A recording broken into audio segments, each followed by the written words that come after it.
Bismillahirrahmanirrahim. Alors, on va commencer, comme c'est de coutume, par faire connaissance. Alors, la présentation.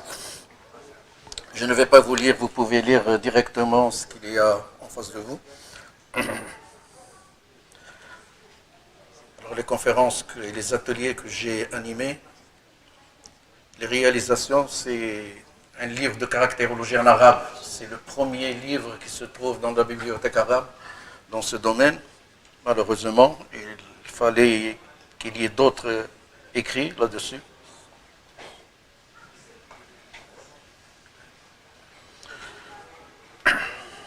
Bon, traduction de certains livres.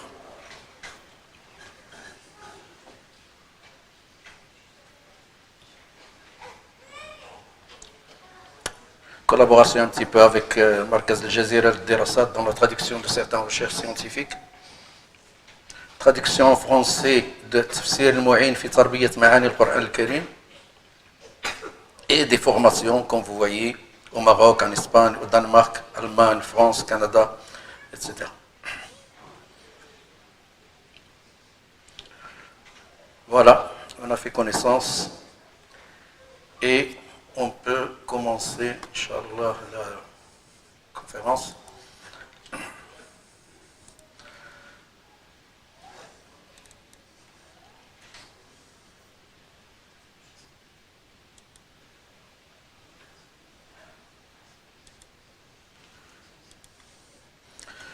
Bon, alors, ce que je suis vraiment content d'être encore de nouveau devant vous pour refaire cette conférence qui a été faite il y a à peu près 2 semaines et que certains parmi vous ont demandé de la représenter de nouveau. Et je le fais avec plaisir.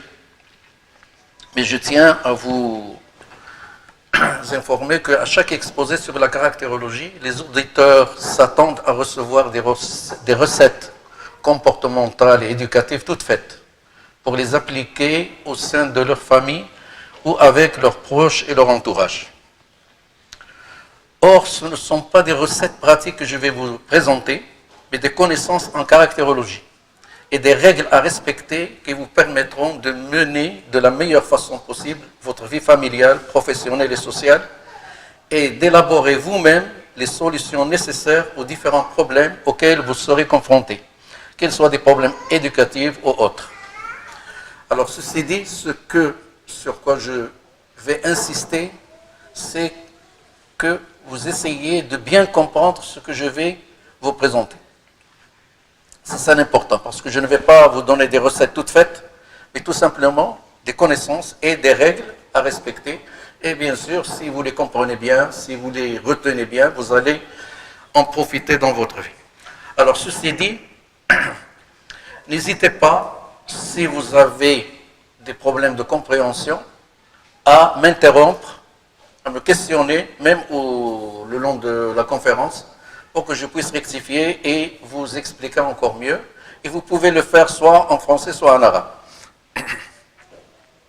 Bien.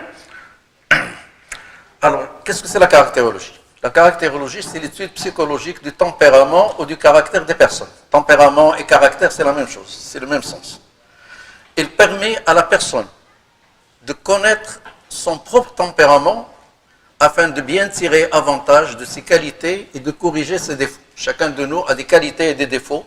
S'il les connaît, il va tirer profit de ses qualités et il va corriger ses défauts, et ce qui est tout à fait normal. Il permet aussi de connaître le caractère de son conjoint, c'est-à-dire votre femme, et de son entourage pour les traiter correctement. Son entourage, je veux dire les enfants, les gens avec lesquels les voisins, les gens avec lesquels vous travaillez, etc., pour les traiter correctement. Et il permet finalement de connaître le caractère de ses enfants pour leur assurer une éducation adéquate.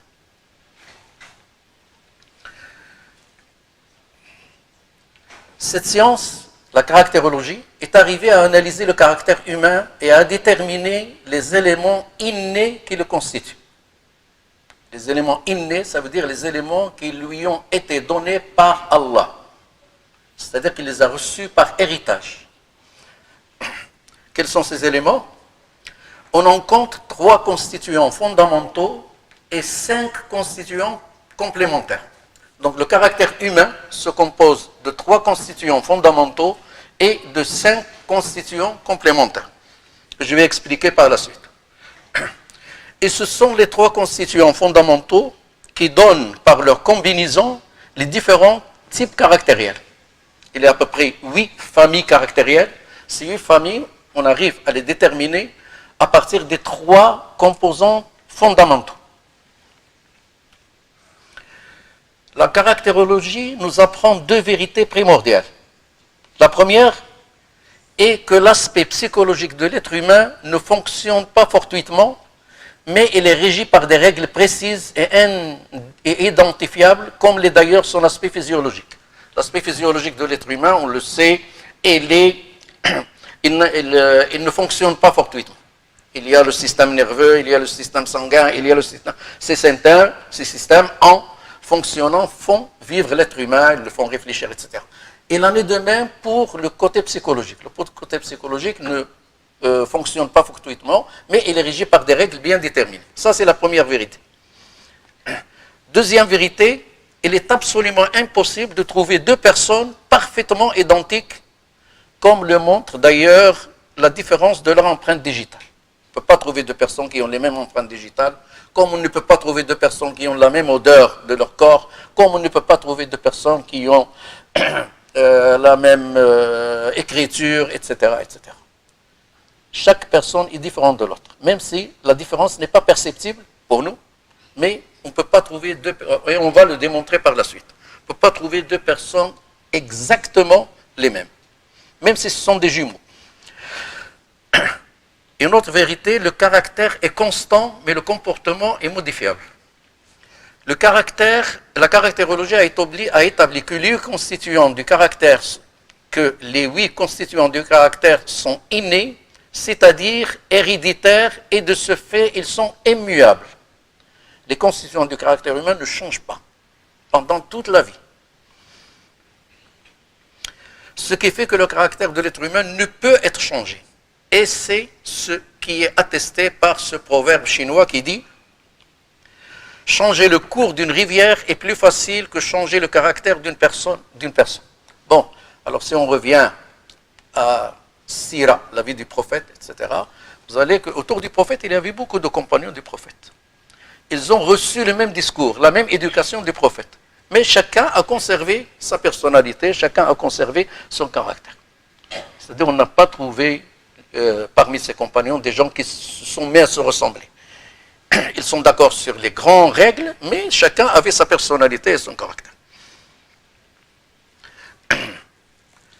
Alors pour vous démontrer que le caractère, les éléments du caractère sont innés, قال صلى الله عليه وسلم لأشاج عبد قيس إن فيك خلتين يحبهما الله الحلم والأنات فقال أخلقين تخلقت بهما أم خلقين جبلت عليهما فقال بل خلقين جبلت عليهما فقال الحمد لله الذي جبلني على خلقين يحبهما الله ورسوله. C'est-à-dire ce sont des qualités que je n'ai pas acquises de la vie, mais c'est Dieu qui nous les a données par hérédité. Donc, certes, bien sûr, le contraire de l'hilm ou l'anat aussi sont héréditaires. Celui qui n'a pas ces qualités, il en a d'autres, mais elles sont héréditaires aussi.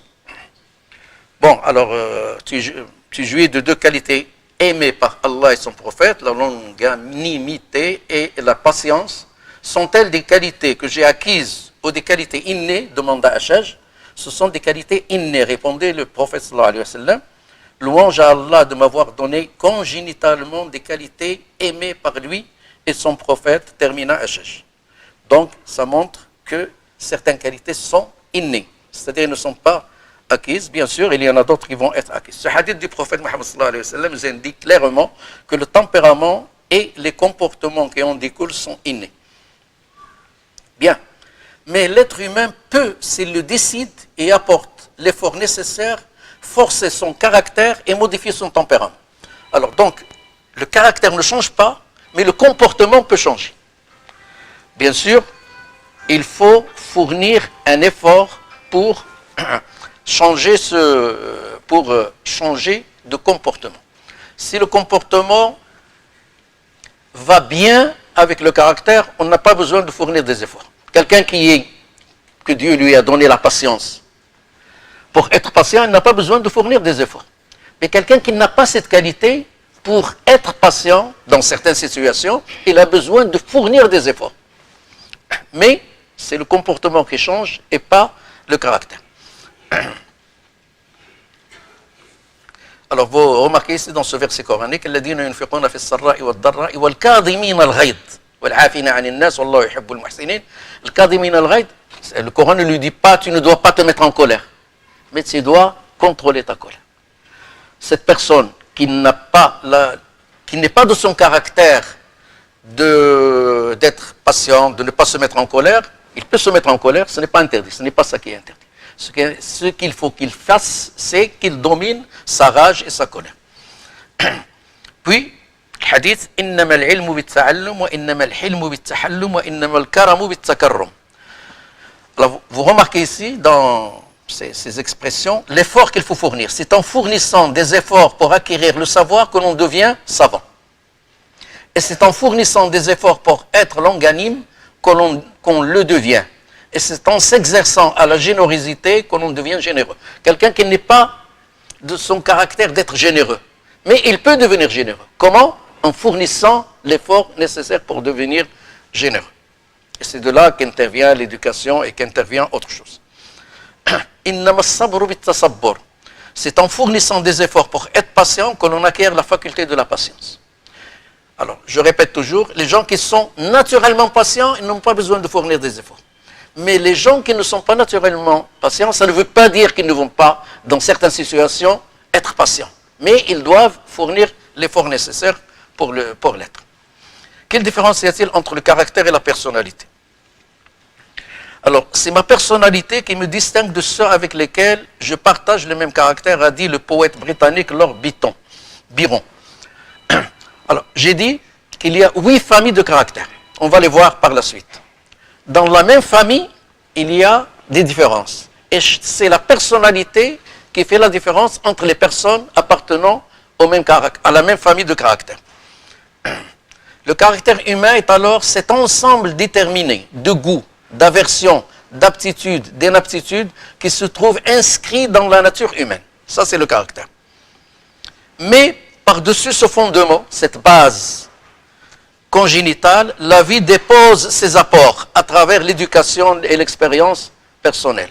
Et c'est le fondement caractériel plus l'apport de la vie,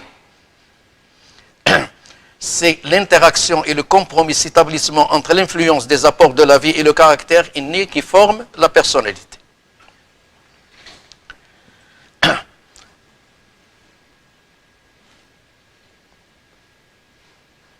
Voilà, qui forme la personnalité. Donc la personnalité, c'est la base caractérielle plus l'apport de la vie, par l'éducation, par l'expérience personnelle et autres, et ce tout, cet ensemble, forme la personnalité.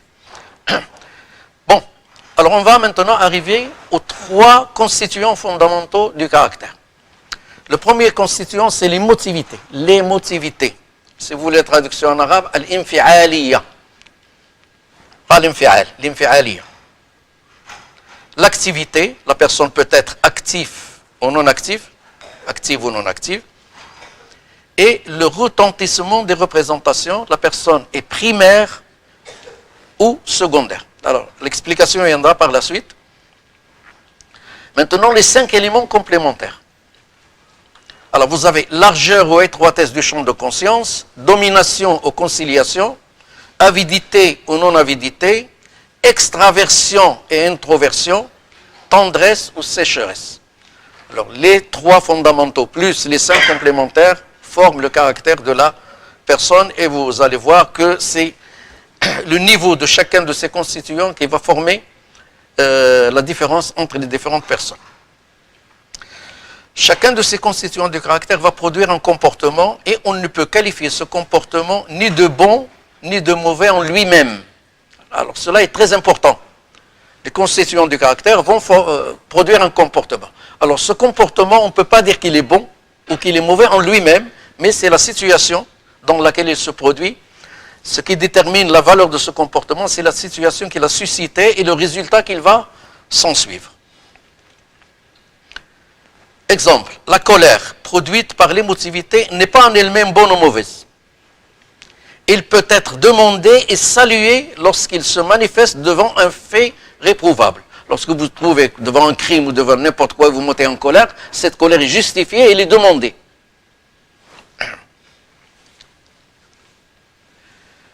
Et il est condamnable, la colère, lorsque, par exemple, une personne passe sa colère sur ses parents. Passer sa colère sur ses parents est vraiment réprouvable. Donc la colère en lui-même n'est pas bonne ou mauvaise, mais c'est la situation et le contexte qui va dire qu'il est demandé ou qu'il est rejeté. Bien, on arrive à l'émotivité maintenant. Qu'est-ce que l'émotivité? Alors, pour l'émotivité, il y a d'abord l'aspect extérieur. L'aspect extérieur, c'est ça. Les pleurs, les cris, etc., etc. Une personne émotive, on va le voir directement sur son aspect extérieur. Soit il va se mettre à pleurer, soit à crier, à sauter de joie, etc., etc. Bien. Alors, qu'est-ce que c'est que l'émotivité? L'émotivité est une réserve d'énergie nerveuse. Chaque personne a une réserve d'énergie nerveuse et il va la dépenser. Un sujet est émotif lorsqu'il réagit de façon vive à un événement en libérant ainsi sous des formes diverses, soit par des cris. Alors, la personne réagit. La personne qui est émotive réagit à une action, à un événement, soit par des cris, soit par des larmes, soit par des explosions joyeuses. Il apprend une bonne nouvelle et il saute de joie, enthousiasme, soit l'indignation lorsqu'il est devant une situation qui est mauvaise, il s'indigne. Quelquefois, l'indignation peut être très vigoureuse. Ça peut arriver même à des mouvements d'attaque ou de défense. C'est de cette manière que la personne émotive va sortir l'énergie dont il dispose. Mais l'émotivité ne se manifeste pas forcément par des signes extérieurs évidents à l'observation. Ça, c'est en général ce que je viens de dire. Ce sont des choses qu'on peut voir. Mais l'émotivité, quelquefois, il ne se manifeste pas très clairement par des signes qu'on peut remarquer facilement. Il peut rester sous forme de crise intérieure et se manifeste par de petits signes à peine perceptibles. Modification du timbre de la voix. Vous savez, quelqu'un qui est émotif, mais il se met à trembler, la voix change. Légère mimique sur le visage, etc., tremblements, etc., qui sont à peine perceptibles. L'émotif, alors, est l'événement en question qui va susciter l'émotivité ou les signes de l'émotivité, peut être tout intime, c'est-à-dire vous avez une pensée, une image, la réanimation d'un sentiment suffisent à provoquer l'émotion. Vous avez quelqu'un qui est devant vous, puis il se met à pleurer. Vous ne savez pas pourquoi. C'est seulement une pensée. Il lui est venu une pensée. Il s'est rappelé quelque chose et il se met à pleurer. Ou bien il a vu une image, il s'est mis à pleurer ou à rire, etc. La réanimation d'un sentiment, il s'est rappelé un sentiment, suffisent pour provoquer l'émotion. Alors, les signes de cette émotion peuvent être très clairs, très visibles, ou bien moins clairs et moins visibles. Mais il va de soi que ce sont les événements extérieurs qui provoquent les plus vives décharges émotives. Alors ici, ce sont des choses intérieures, une pensée, une image, etc. Mais ce sont les événements extérieurs qui vont provoquer les plus vives décharges émotives. Bon, alors sur l'emprise de l'émotivité, la personne sursaute à un bruit soudain. Alors une personne émotive, lorsqu'elle entend un bruit, elle va sursauter. Un autre, même s'il y a une bombe qui explose devant lui, elle reste impassible. Vous n'allez pas voir qu'il est en train de sursauter. Bien sûr, ça dépend du degré de l'émotivité. Il est troublé par une nouvelle imprévue. Lorsqu'il reçoit une nouvelle imprévue, il est troublé. Voilà, il change de couleur quelquefois, il devient pâle, il devient livide, etc. Il peut même se mettre à pleurer, etc. Il éprouve de grande joie ou de grande tristesse. Si la nouvelle est bonne, il va éprouver une grande joie, il va la montrer très clairement, comme un joueur de football qui marque un but, il va sauter de joie, etc. Ou de grande tristesse, bien sûr, si la nouvelle n'est pas bonne. Il ne peut faire un travail que s'il lui plaît. Un émotif ne fait un travail que si ce travail l'attire, lui plaît. il est très sensible à l'ambiance, à l'entourage. Les gens avec lesquels il se trouve, il est très sensible à ça. C'est-à-dire, il tient compte de son entourage, ce qu'ils vont dire, comment ils vont le regarder, comment ils vont le voir, etc. Il prend tout à cœur, très à cœur, et peut se montrer facilement blessé ou susceptible en cas de critique, ou au contraire, heureux en cas de compliment. Donne trop d'importance à de petites choses. C'est clair, je pense, jusqu'à présent? Oui? Bien. Cette capacité de réagir de cette manière à des événements pour qui d'autres caractères seraient insignifiants est le premier signe de l'émotivité. Le premier signe de l'émotivité, lorsqu'il y a un événement qui est très simple et la personne va réagir d'une manière très forte, l'émotif. Pour d'autres caractères, surtout pour ceux qui ne sont pas émotifs, cet événement qui a suscité cette émotion chez l'émotif est vraiment quelque chose d'insignifiant. Le deuxième signe est donné par l'ampleur de la réaction. Cette réaction est faible, ou en tout cas mesurée chez les non-émotifs, mais elle est intense et débordante chez les émotifs. Mais les manifestations de cette intensité peuvent être plus ou moins brutales selon qu'ils se ressentent dans un court intervalle ou qu'ils s'étendent sur une longue période. Alors, cela est très important. Le deuxième signe, c'est l'ampleur de la réaction. Alors, les non-émotifs, ils vont réagir selon leur degré d'émotivité, mais leur réaction sera mesurée. Bon, mais les émotifs, ils vont réagir d'une manière brutale, mais il y a un autre élément qui va intervenir, c'est la primarité et la secondarité que nous allons voir par la suite. Si l'émotivité se manifeste sur un laps de temps qui est très court, il va être très visible et on va la voir d'une manière très claire.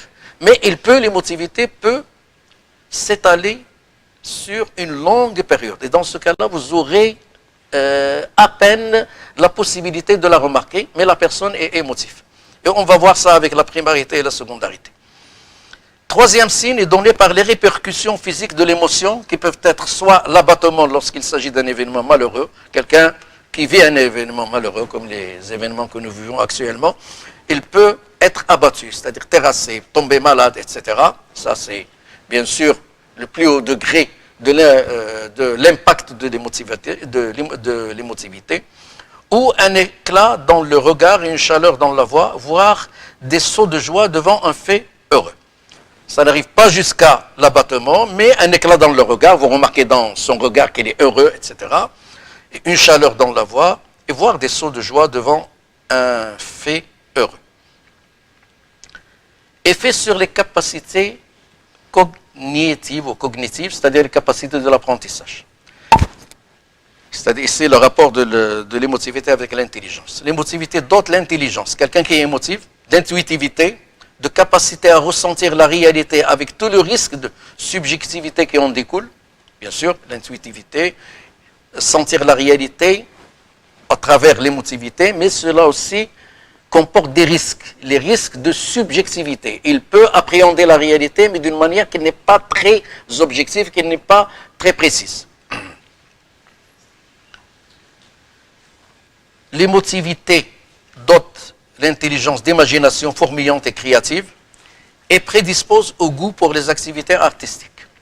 C'est-à-dire, vous ne pouvez pas trouver des gens qui sont dans le domaine artistique, la poésie, n'importe quoi, la peinture, etc., qui ne soient pas émotifs. Les non-émotifs, généralement, ne sont pas prédisposés aux activités artistiques. Mais il peut conduire à une mauvaise appréciation de l'importance réelle des risques, des obstacles et un manque de réalisme. Ça, c'est le revers de la médaille, comme on dit. L'émotivité aussi peut pousser à une mauvaise... Quelqu'un qui calcule mal la réalité. Et il peut tomber dans des risques, des obstacles, et il manque de réalisme. L'émotivité influe aussi sur le niveau de perturbation de la personne en cas d'échec. Alors, il y a une personne qui n'est pas émotive lorsqu'il échoue, l'examen ou dans sa vie, etc. Il ne va pas jusqu'à la perturbation. Quelquefois, ça peut être arrivé jusqu'à la dépression nerveuse, etc., etc. Ça, c'est la personne qui est non émotive. Il n'arrive pas jusqu'à ça. Il peut facilement digérer l'échec. Mais quelqu'un qui est émotif, en cas d'échec, ça peut arriver jusqu'à les dépressions nerveuses ou autres. La ferveur religieuse. Quel rapport entre la ferveur religieuse et l'émotivité? La ferveur religieuse distingue parfaitement les émotifs des non-émotifs. C'est-à-dire que les gens émotifs sont plus fervents dans leur religiosité que les personnes non émotives. Ça ne veut pas dire que les non émotifs ne sont pas religieux, mais il y a une différence de ferveur. Vous savez ce que c'est que la ferveur? C'est-à-dire vous allez facilement trouver un émotif qui pleure dans sa prière, etc., ce que vous ne pouvez pas trouver chez un non-émotif. Le non-émotif, il peut faire sa prière, mais il n'arrive pas à ce niveau de ferveur qu'a quelqu'un qui est émotif. La moyenne de cette ferveur est chez les émotifs de 21%. Alors 21% par rapport aux autres constituants du caractère. Alors qu'il est chez les non-émotifs que de 12%, c'est-à-dire le double. La ferveur chez les émotifs est le double de la ferveur chez les non-émotifs. Et on peut dire tout de suite que tous les prophètes sont de grands émotifs. Maintenant, la non-émotivité, c'est-à-dire le contraire. Alors, en caractérologie, on mesure le degré de l'émotivité en faisant des textes par une échelle allant de 1 à 10. De 1 jusqu'à 5 ou moins de 5, c'est quelqu'un qui n'est pas émotif, qui est non émotif. Alors ça ne veut pas dire qu'il n'est pas émotif du tout, mais qu'il y a une émotivité qui est moindre. 5 jusqu'à, ça n'arrive pas à 10 bien sûr, jusqu'à 8, jusqu'à 9, c'est quelqu'un qui est émotif, vous remarquez la différence. Un émotif qui a 6 n'est pas comme celui qui a 7, n'est pas comme celui qui a 8, etc.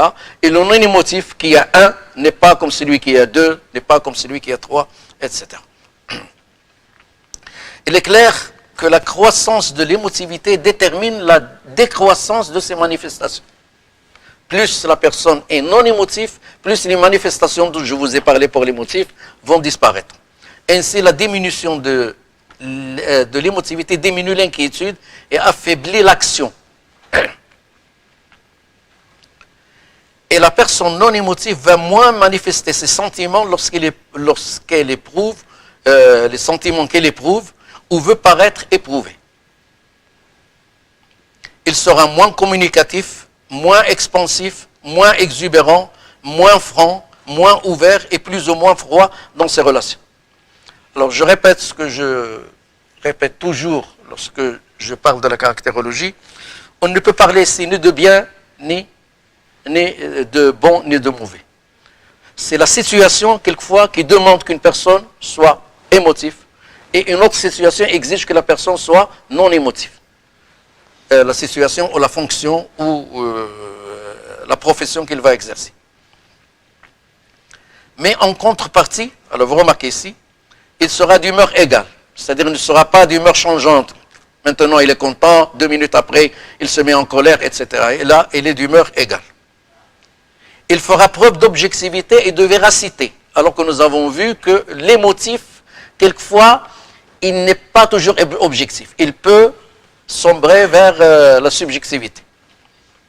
Et de véracité. Il est toujours vérace. C'est-à-dire, il dit la vérité et on peut avoir confiance en lui. Il sera tolérant et digne de foi. Sa réaction est faible et équilibrée. Il ne va pas avoir des sauts d'humeur ou des sauts de joie, mais c'est une réaction qui est équilibrée et faible. Il est calme et endurant. Il fait preuve d'un grand contrôle de soi.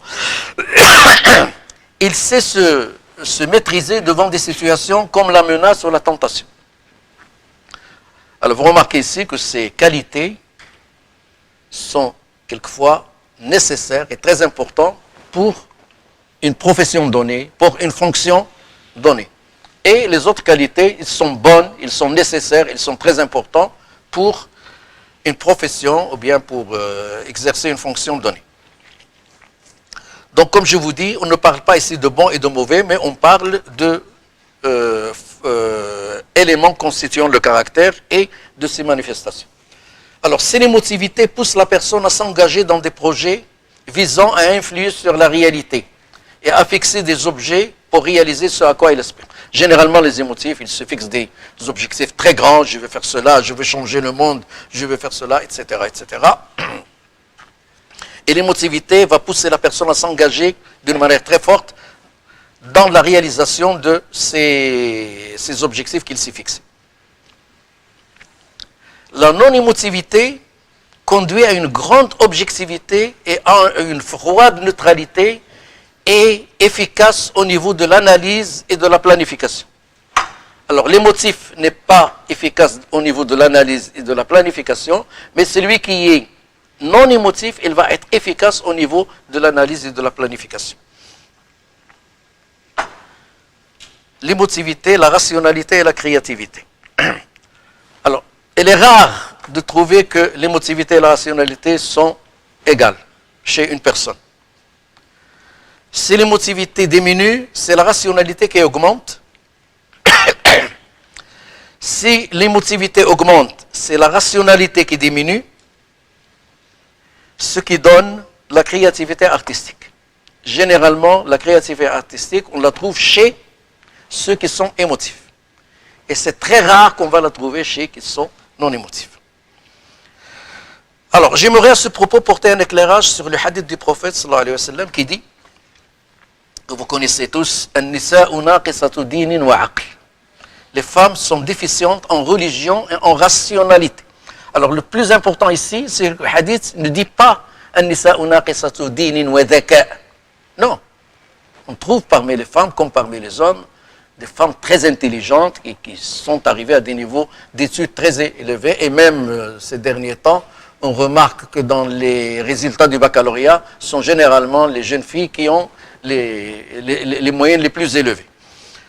Alors, donc ce n'est pas qu'il manque d'intelligence, mais qu'il manque de rationalité, et cela est très clair et très visible. Et le hadith, non.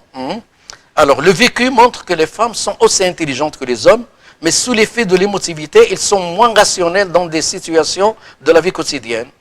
À consulter à ce sujet un livre très important qui s'appelle L'intelligence émotionnelle. Alors, Allah subhanahu wa ta'ala a donné cette caractéristique aux femmes, tout simplement pour qu'ils puissent, puisqu'ils ont plus d'émotivité, ils puissent traiter avec leurs bébés, leurs enfants, etc., etc. Et bien sûr, on a besoin tous les émotions et l'émotivité féminine. Bien. Il y a un livre qui s'appelle Niswiyat al-Ilm et qui dit que si les femmes étaient pionnières de la recherche scientifique, la science ne serait pas allée vers la création et la production des armes de destruction massive, etc., etc. Elle aurait été plus humaine. Mais malheureusement, tout simplement, sous l'effet de leur émotivité, ils ne vont pas aller dans cette direction. Maintenant, l'activité. La personne est active ou non active. Moins de 5, elle est non active. Plus de 5, elle est active. Bon, les manifestations extérieures de l'activité, ce n'est pas toujours une activité physique, mais ça pourrait être aussi une activité intellectuelle. Bon, alors généralement, on dit qu'une personne est active ou non active, on le reconnaît facilement lorsque on regarde une personne pendant son congé ou bien le dimanche. Une personne active le dimanche, lorsqu'il ne travaille pas, il ne va pas rester endormi chez lui. Il va faire quelque chose. Faire du sport, aller à la pêche, faire du bricolage, etc., etc. Une personne non active, il va dormir, etc., etc. Déjà, parce que la personne qui est non active, lorsqu'il est à son travail, il est payé pour le faire, il le fait. Mais lorsqu'il n'a rien à faire, c'est-à-dire il est en congé ou bien pendant le dimanche, etc., il ne va pas consacrer son temps à faire un travail productif. Donc, en caractérologie, le sujet actif est celui qui a un besoin congénital qui le pousse, et celui qu'un besoin congénital le pousse à l'action. C'est-à-dire il a une énergie à l'intérieur et il doit la dépenser. Et c'est pour ça que cette énergie va le pousser à l'action. Les événements extérieurs ne sont pour lui que des occasions, des prétextes. Et s'il n'y en avait pas, il les chercherait, les susciterait, car il vit pour agir. il a besoin d'agir. La vie, ce qu'il présente comme occasion d'agir, ce sont des prétextes. Mais lui, même s'il n'y avait pas ces prétextes, il va essayer de les trouver, de les chercher et de les susciter.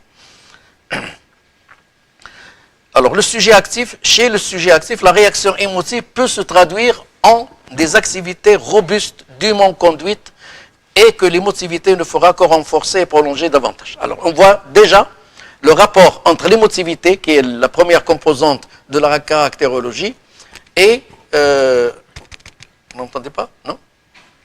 Et la seconde, qui est l'activité. Une personne qui est émotive, cette émotivité, elle est active, il va le pousser, comme le moteur, il va le pousser à donner à son activité un grand essor, un grand effort, etc., etc.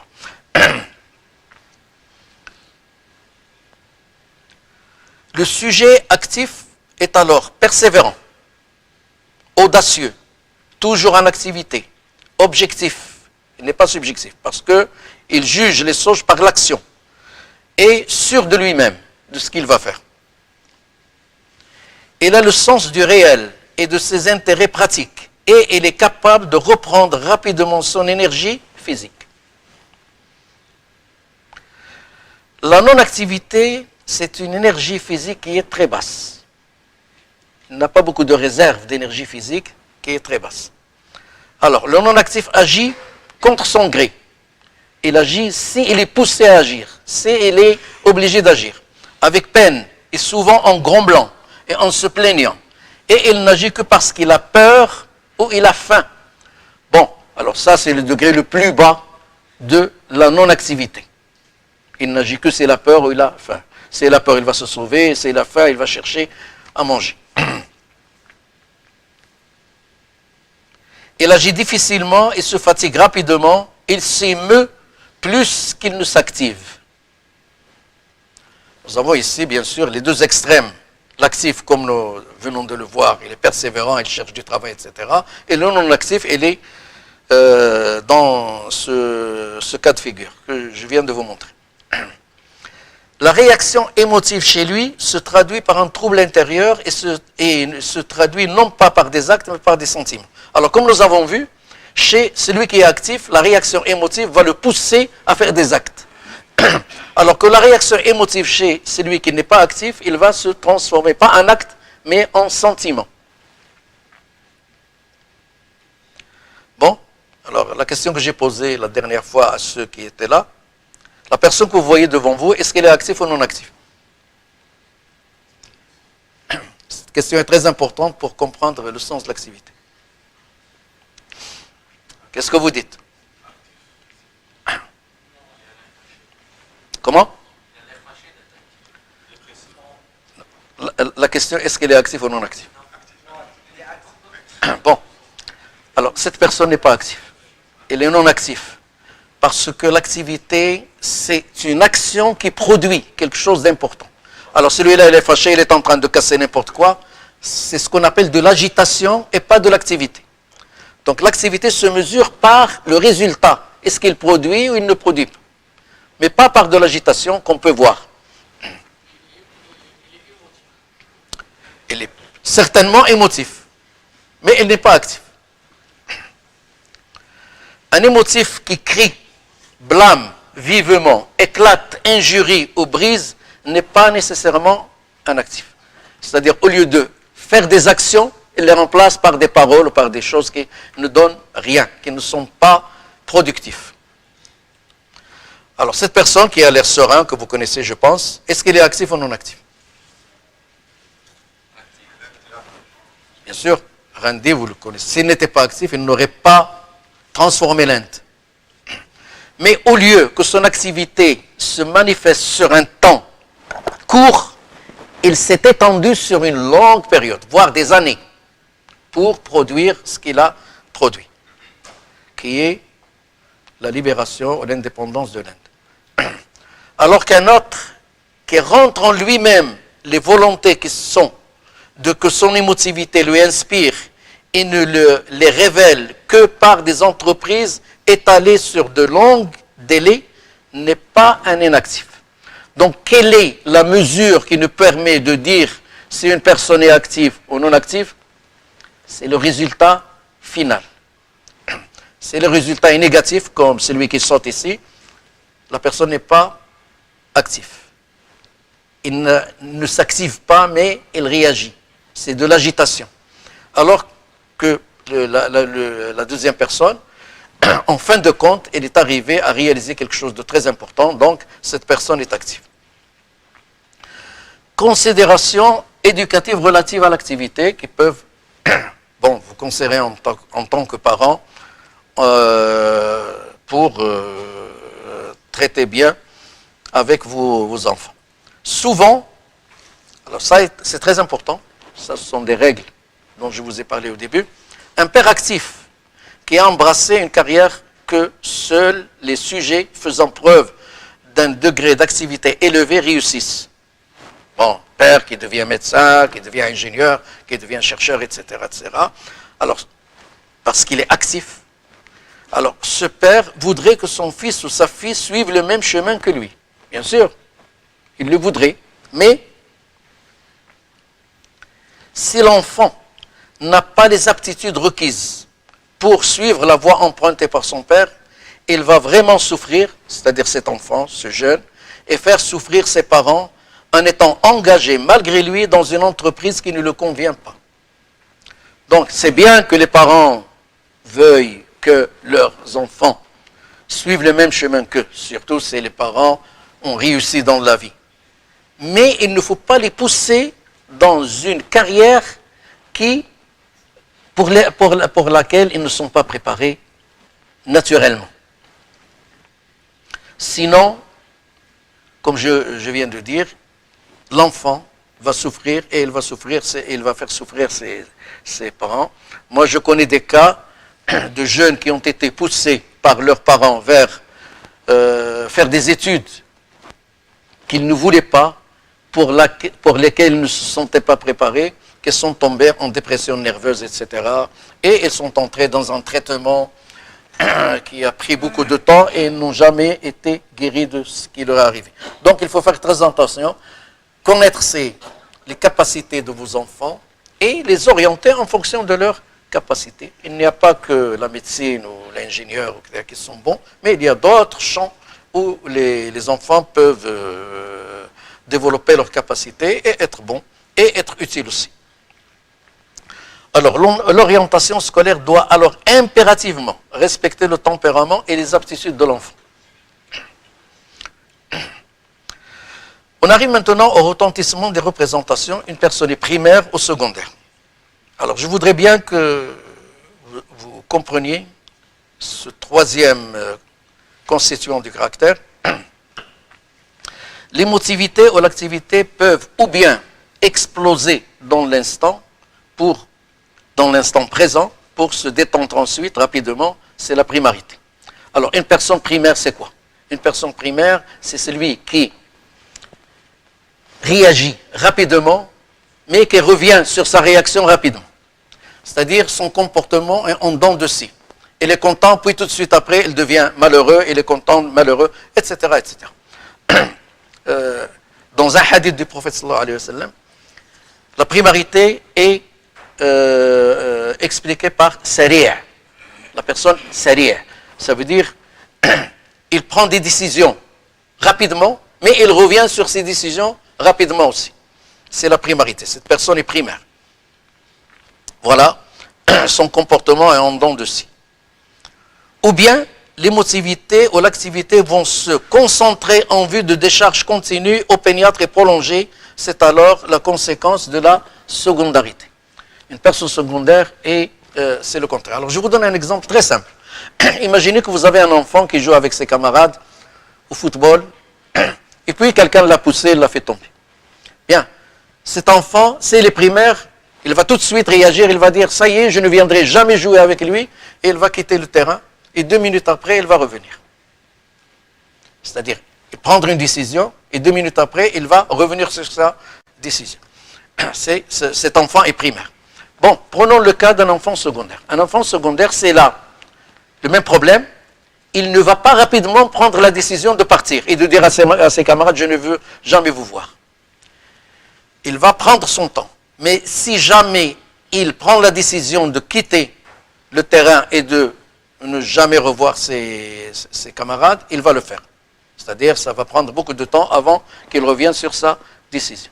C'est ça le sens entre le primaire et le secondaire. As-sari' wal-bati'.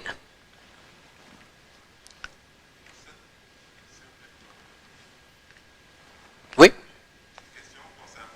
Oui?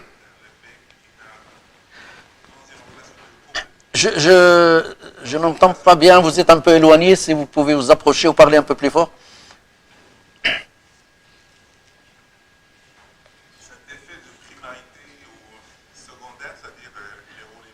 Non, primaire c'est haut et bas. Secondaire, c'est stable, oui. C'est une courbe qui est très douce.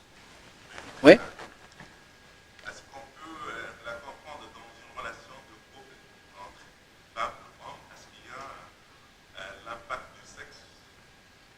Est-ce que, par exemple, est-ce que les femmes sont très émotives, ils vont être primaires, puis leur donner le temps de ne pas réagir tout de suite? La caractérologie concerne aussi bien les hommes que les femmes, les garçons que les filles. Ils peuvent... Oui, je réponds à votre question. C'est-à-dire que les hommes peuvent être soit primaires, soit secondaires, et les femmes peuvent être soit primaires, soit secondaires. Il n'y a pas... La seule différence, c'est une femme, par exemple, qui est secondaire, si jamais elle réagit en fonction de sa secondarité, le temps va être très long. C'est tout. Et si elle est primaire, il peut revenir tout de suite. Mais on ne peut pas dire que les femmes sont primaires et les hommes sont secondaires. Le problème, c'est que si vous avez un couple où les deux sont primaires, dans ce cas-là, ça risque de... Oui, c'est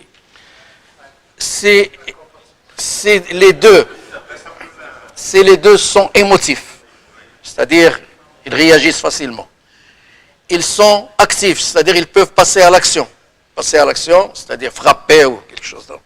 Et primaire, ils vont se disputer, même se battre une fois. Ils peuvent arriver au divorce. Puisqu'ils sont primaires, ils vont revenir. Puis la deuxième fois, jusqu'à ce qu'ils arrivent à la troisième fois, ils n'auront pas l'occasion de... Ce que je vous dis, je le sais, je le connais. Je connais beaucoup de couples qui sont dans cette configuration. Alors, comment l'éviter, etc., ça c'est un autre problème. Bien, les sujets primaires. Certains caractères vivent presque totalement dans le moment présent.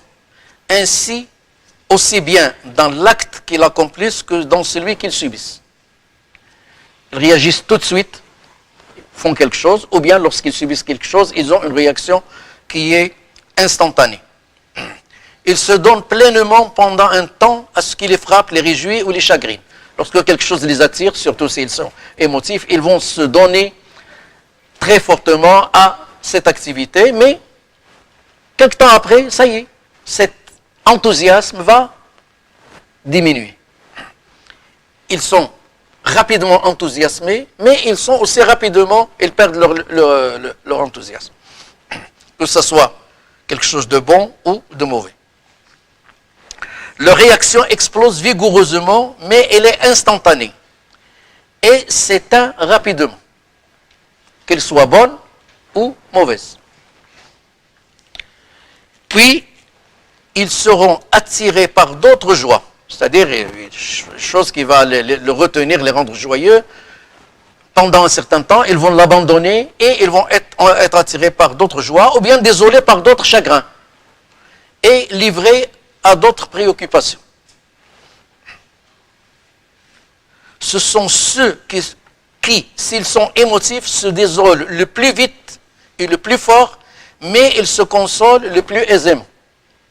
Alors, quelqu'un qui est primaire, le bon côté, c'est s'il se met en colère, s'il se désole, etc., à l'instant, puis quelque temps après, ça y est, il peut se consoler et il peut revenir sur sa décision de colère ou d'inimité, etc. C'est-à-dire, si vous allez lui dire, ça y est, ce n'est pas un problème, etc.,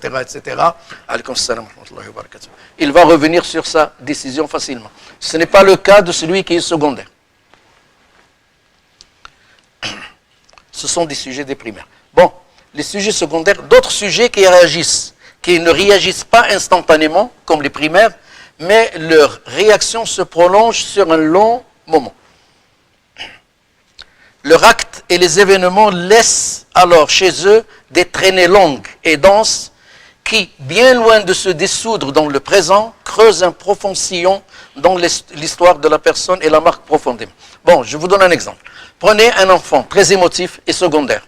Si il a subi une injustice en classe ou à la maison, etc., il va la ressentir très profondément parce qu'il est émotif, mais il ne va pas l'oublier facilement. Ça peut traîner pendant très longtemps et ça peut marquer même sa vie. Surtout si la blessure a été très, très grave. Donc il faut faire très attention avec les émotifs, oui, et les secondaires, oui.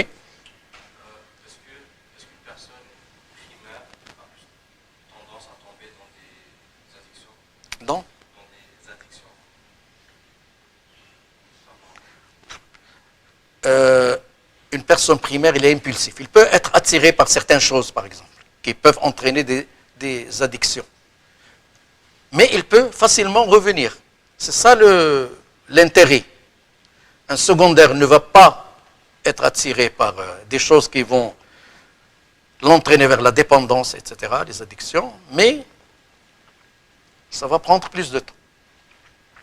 C'est ça la différence. Oui? Si un parent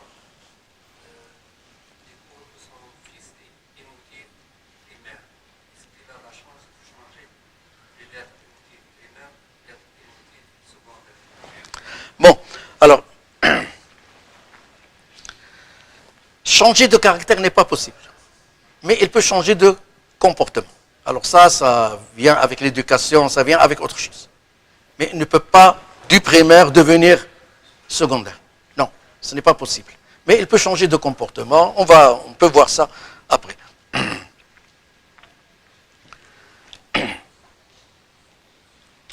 Alors, si par exemple un chagrin survient, le secondaire le reprendra.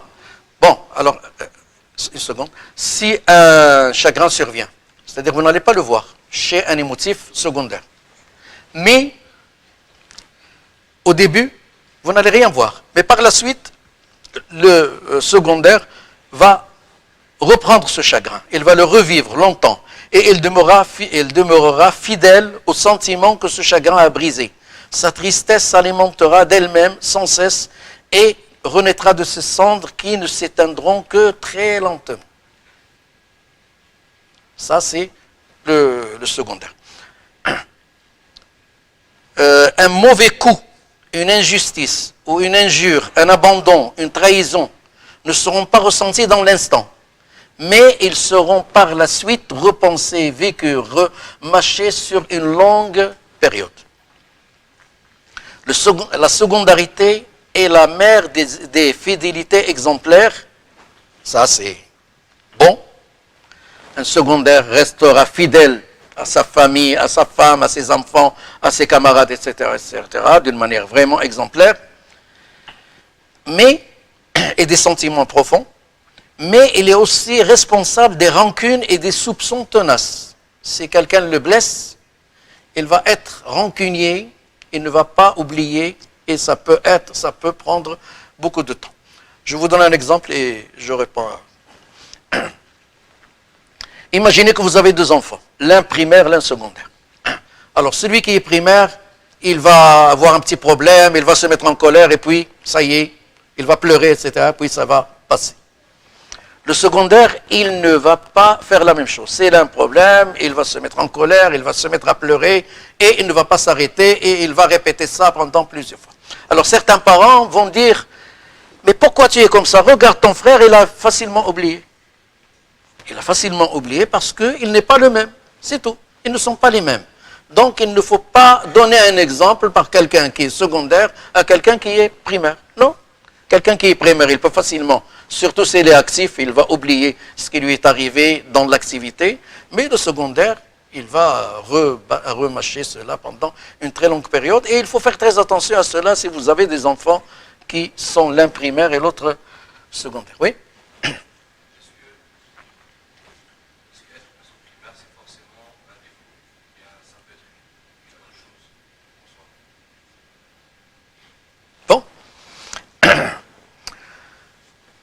ce n'est ni une qualité, ni un défaut. Ça dépend de la situation. Le prophète sallallahu alayhi wa sallam, il dit, et il fait l'apologie de celui, as-sari'u al-awda, as-sari'u al-fay' dans le hadith. C'est-à-dire celui qui se met en colère et qui facilement revient sur sa colère, c'est bon. Donc ici la primarité est bonne. Un primaire qui se réconcilie facilement, qui oublie facilement ce qui lui est arrivé et qui peut aller renouer l'amitié ou avec ses camarades ou bien ses frères, etc., c'est bon. Mais dans certaines situations, il n'est pas bon. La même chose pour la secondarité.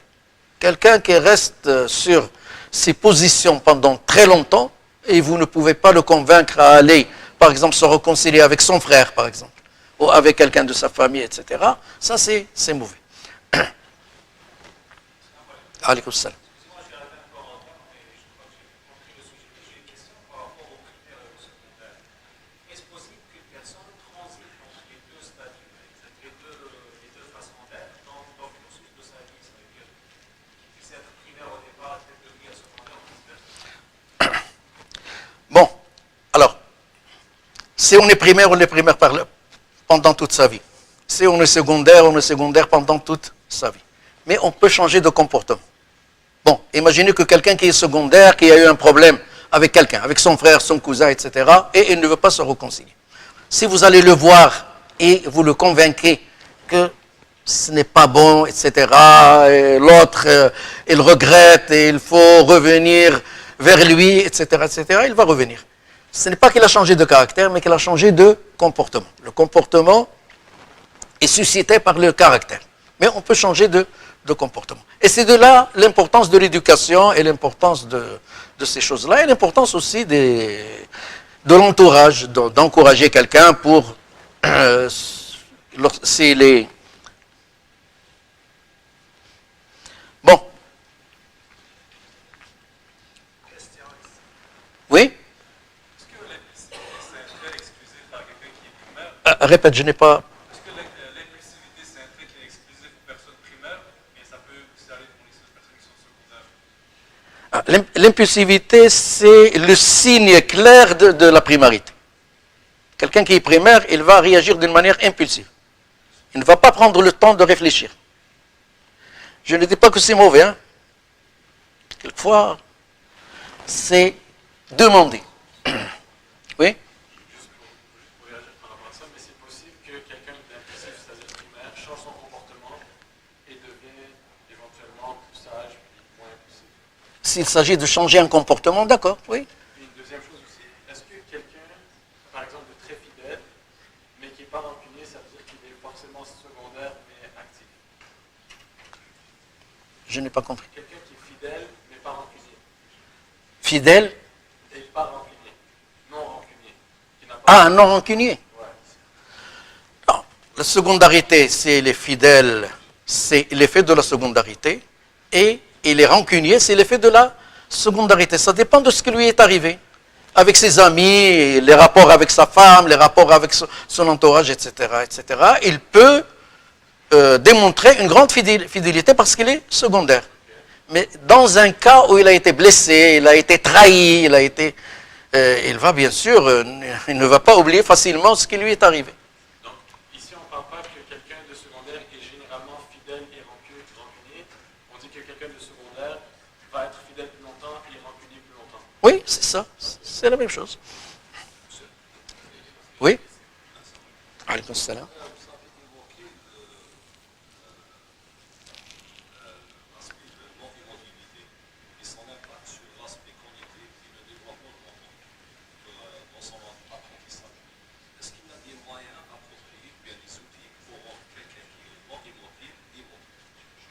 Quelqu'un qui est le rentre émotif. Non, non. Alors, je répète. Si c'est un composant du caractère, on ne peut pas le changer. On peut changer le comportement. Alors, quelqu'un qui est émotif, ça veut dire que dans ses relations, il n'y a pas cette chaleur, etc., etc.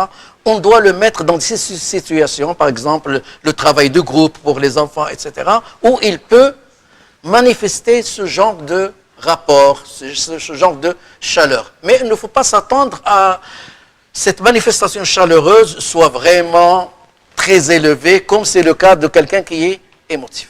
Voilà. Mais le non-émotif, ça sert dans d'autres domaines. Comme je viens de le dire, ça sert dans d'autres domaines. L'intérêt pour les éducateurs, pour les parents, c'est quoi? C'est de mettre la bonne personne à la bonne place. C'est de charger la bonne personne par la bonne mission. Et il ne faut pas donner à quelqu'un qui n'a pas les aptitudes et les capacités de faire quelque chose ce qu'il ne peut pas faire. Voilà, c'est ça l'important. Mais on ne peut pas changer l'aspect humain. Je vous ai dit tout à l'heure que autour du prophète sallallahu alayhi wa sallam, il y avait ses compagnons. Mais ils n'étaient pas les mêmes. Abu Bakr n'était pas comme Ali, Ali n'était pas comme Omar, Omar n'était pas comme Hamza. Comment Hamza est devenu musulman? C'est un grand primaire, Hamza. C'est l'aspect de l'émotivité.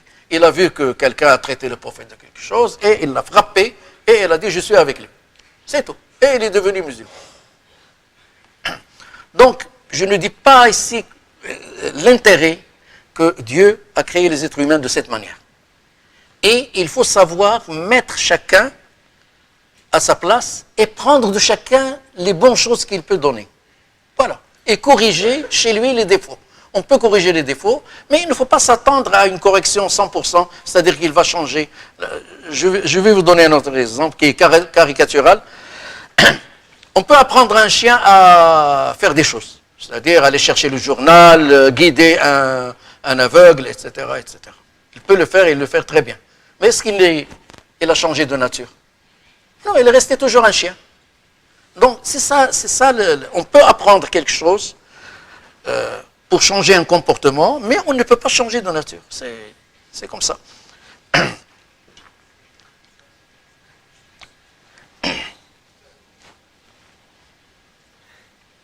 Alors, il est clair qu'un sujet secondaire est plus enclin à voir loin dans le temps et planifier pour le long terme, comme il est aussi capable d'entreprendre des tâches dont l'exécution s'étend sur une longue période. Une personne secondaire, il va loin dans le temps, il peut fixer des objectifs très lointains et il est capable aussi d'exécuter ce dont l'exécution demande beaucoup de temps. C'est très bien. Bien. Maintenant, le sujet primaire. Un sujet primaire ne possède pas cette capacité de longue haleine, mais il est bien qualifié s'il est actif pour mener à bien et sans hésiter les tâches qui lui sont confiées et dont l'exécution ne demande pas beaucoup de temps. Voilà. Les primaires, il va donner toute son énergie à une tâche qu'on lui a confiée et il est bien qualifié de la résoudre, mais cette tâche ne doit pas prendre de lui beaucoup de temps. Mais si on doit le charger d'exécuter un travail dont l'exécution s'étend sur une longue période, on doit alors le suivre de très près pour le pousser à continuer chaque fois que son enthousiasme pour mener ce travail jusqu'au bout diminue. Voilà. Comment on peut corriger? Quelqu'un de primaire, il est bien capable d'exécuter une tâche qui ne demande pas beaucoup de temps. Bien. Mais est-ce qu'on va le charger seulement de faire des actions qui sont très courtes? Non. On peut le charger de faire des actions qui demandent beaucoup de temps. Mais à condition de quoi? D'être toujours derrière lui.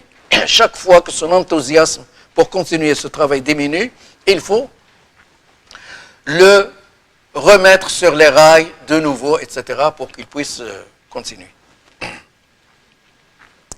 Et c'est là qu'intervient le rôle clairvoyant de l'éducateur, qu'il soit père ou professeur, etc., conscient de ses particularités caractérielles et qui sait bien tirer parti des compétences de ceux auxquels il a affaire. Si il a quelqu'un de secondaire, il doit bien savoir le mettre à sa place et le charger des choses qui correspondent à sa secondarité, à son activité. S'il est primaire aussi, il peut servir, mais dans certains domaines, et il faut savoir aussi le suivre, etc.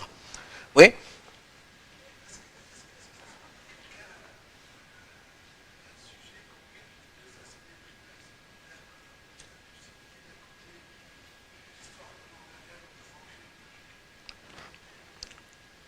Oui, je viens de répondre à cette question. Il ne peut pas être les deux à la fois.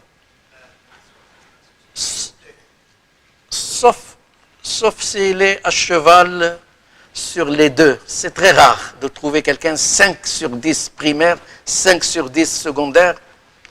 C'est très rare. Mais généralement, ça ne veut pas dire qu'il ne va pas changer de comportement.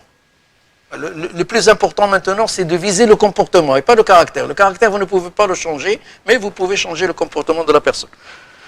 Bien, oui? Pour ce trait de caractère, on parle ici primaire versus secondaire, est-ce que, d'après ce que vous présentez, c'est comme si ça s'applique plus aux compétences techniques de la personne que le champ moral?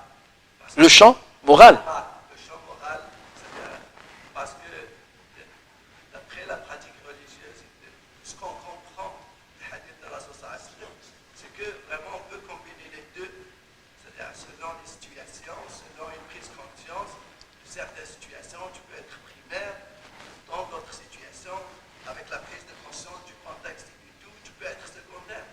Oui. Oui. Alors, pour revenir au hadith du prophète sallallahu alayhi wa sallam, le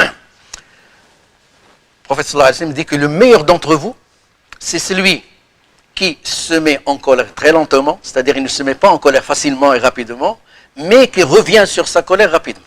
N'est-ce pas? Bien. Alors, prenons le cas, cette personne, elle est secondaire. Pour la première partie, il ne veut pas se mettre en colère rapidement, c'est facile, etc., etc. Ça fait partie de son caractère. Mais revenir de sa colère rapidement, il peut le faire, mais il doit fournir un grand effort pour le faire. C'est tout. Pour ce qui est du côté moral, les primaires, comme on va voir chez certains caractères, le nerveux par exemple, émotif, inactif primaire, ils ont tendance au mensonge, etc., pour suppléer à leur manque dans certains domaines. On va le voir après. Donc ici, ce n'est pas la morale, etc. La religion est venue pour corriger le comportement des gens, mais pas pour corriger leur caractère. Et le Coran le dit très clairement. Il ne vous dit pas que vous ne devez pas vous mettre en colère. Non. Allah aussi dit Alhamaha fujura wa taqwa. Oui, oui, oui, Il a oui, mis en nous une capacité oui, oui, oui. pratiquement la même de penser vers le mal, vers le penchant. Bon, alors. Si on parle de cette manière, c'est comme s'il dit Ana mqaddar alayya que je sois Non, non, non, non, non. coléreux, et puis Non, non, non. Non. Alors, on va entrer dans un... lorsque vous parlez du inné, c'est comme si quelque chose qui peut venir du ciel et puis je dois l'accepter. Oui, oui, oui, c'est ça. Oui, oui. Mais vous devez, dans certains cas, changer de comportement. Et le changer de comportement, c'est là le rôle de la religion, c'est là le rôle de l'éducation, c'est là le rôle de ces choses que je viens de vous dire. Alors, si vous entrez dans ce domaine que cette chose, qu'est-ce qui se passe?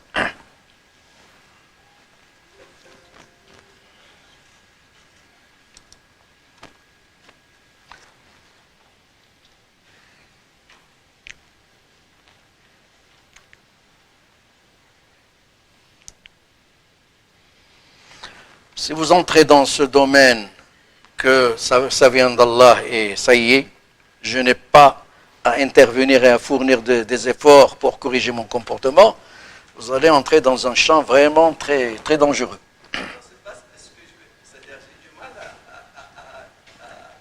avec l'idée Comme... qu'on ne peut pas changer les traits de caractère. oui, oui, Vous dites qu'on ne peut pas changer Oui. les traits de caractère, mais on peut changer le comportement. c'est ça, oui. Mais on voit dans les expériences de vie qu'on peut changer le trait de caractère.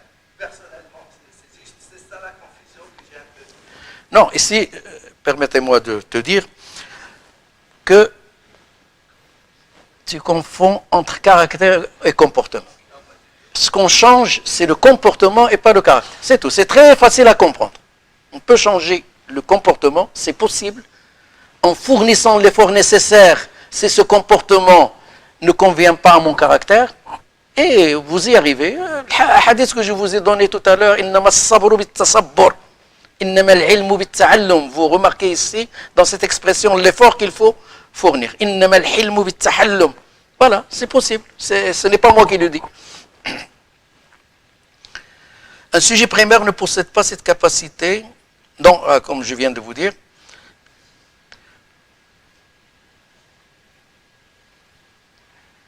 alors, notons à la fin qu'il faut être très vigilant en traitant avec un enfant émotif secondaire, celui-ci risque de ne jamais oublier les agressions physiques ou morales, humiliations, mépris dont il a été victime.